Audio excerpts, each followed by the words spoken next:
and we talk about what's happening with your money. And the news has been the same for weeks now. Your money is in some serious trouble right now because the markets can't find the bottom. They can't find a bid.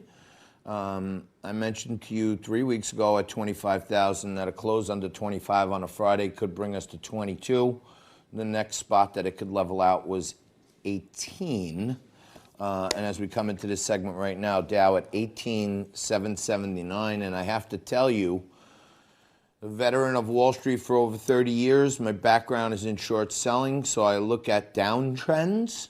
And I can tell you if there's not some mitigation in what's happening here, after 18,000, the next low that I see where there's a support level is around 10,000. And if the velocity is too fast getting there, then we could be back at the 07, 08 lows of the financial crisis. So, keep your powder dry. And they're going to be generational buying opportunities in the market. I'm no financial advisor, but as far as I'm concerned, we're not there yet because there's more pain to be given. And when we want to talk and get all perspectives on the show, we bring on great people like Ellis Henican.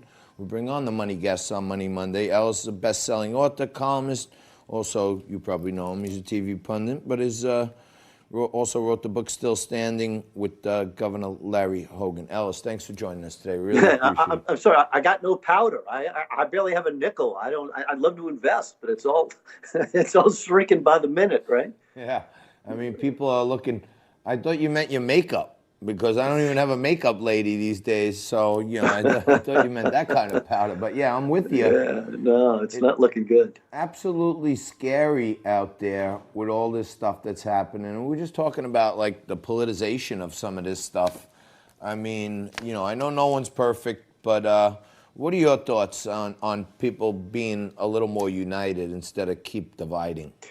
Well, listen, I like the way it sounds, but you got to have reactions to who you think is doing a good job here and who isn't. We count so desperately on our leaders right now. I don't think we need to just give them a pass if they do crazy stuff or irresponsible or say things that aren't true.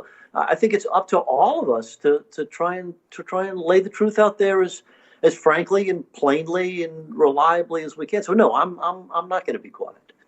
Well, one of the things that I've been hearing across the board from Democrats and Republicans is that Andrew Cuomo, his stock is on the rise. Probably one of the only stocks out there on the rise. But people are saying that when they see him on TV, his leadership, his confidence, his straight way of talking, he seems to be assailing himself very well. Yeah, he's one of the people who will come out of this very much on top. I would say in general, the governors and the mayors have done a whole lot better than the folks in Washington. I mean, Larry Hogan, the governor of Maryland, who I'm just had this book coming out with, is another example. He's the head of the National Governors Association right now. These guys are actually doing stuff. I mean, they're not making excuses. They're trying to find masks and ventilators and deal with the tsunami that's about to hit their hospitals and trying to get the tests in here. And mostly what we get from Washington is a lot of excuses and misinformation and inability to do much to even give us a clear plan. So yeah, I think by and large the governors, and I say this about Republicans and Dems, they're the heroes this time out in terms of politics.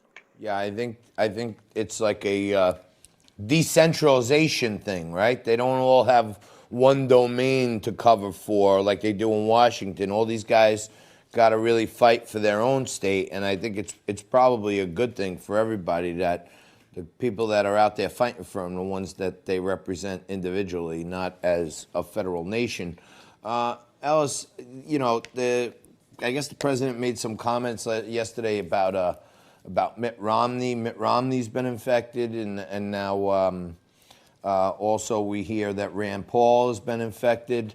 The president seemed to be struggling last night to say that there's some constitutional issues involved with allowing senators to vote from home and stuff. Could this shut down government completely? Well, there is no provision in the law for voting remotely in either the House or the Senate. It seems like that's something that ought to be correctable, but for now there is no way. I guess they could wheel in with a mask in an oxygen tent, maybe. And finally, let But me just add, don't. But just don't touch the button. Don't, at least, let me bring my wife before I press that voting button after you get done with it, if you don't mind. should I guess last week down in Florida they held the primary. Mike DeWine canceled the primary in Ohio. Should Yeah. we? I mean, we're saying that the elderly are the most affected. We know that the elderly are the most likely to vote for the most part. Should we be stopping these primary elections right now and give it a break? No, I think you got to vote. I mean, we voted during the Civil War. We voted in World War I and World War II. We may need to change the mechanics of how we vote. You know, maybe mail-in ballots. A lot of these states have already gone to early voting, where you actually vote on a piece of paper and send it in early. You know, maybe we need to make that more universal. That's something state by state they can do. There's no constitutional prohibition on that. So I think states ought to be more focusing on the mechanics of voting instead of delaying voting. That scares me when politicians start saying you're not going to get the vote and I'll just stay in office. I don't like that. Yeah, I like that. I've been a lifelong supporter of ballot access and multiple choices. So yeah, Yeah, we don't like good. postponing elections. I tend to No, no, agree no. with you there, Not but good.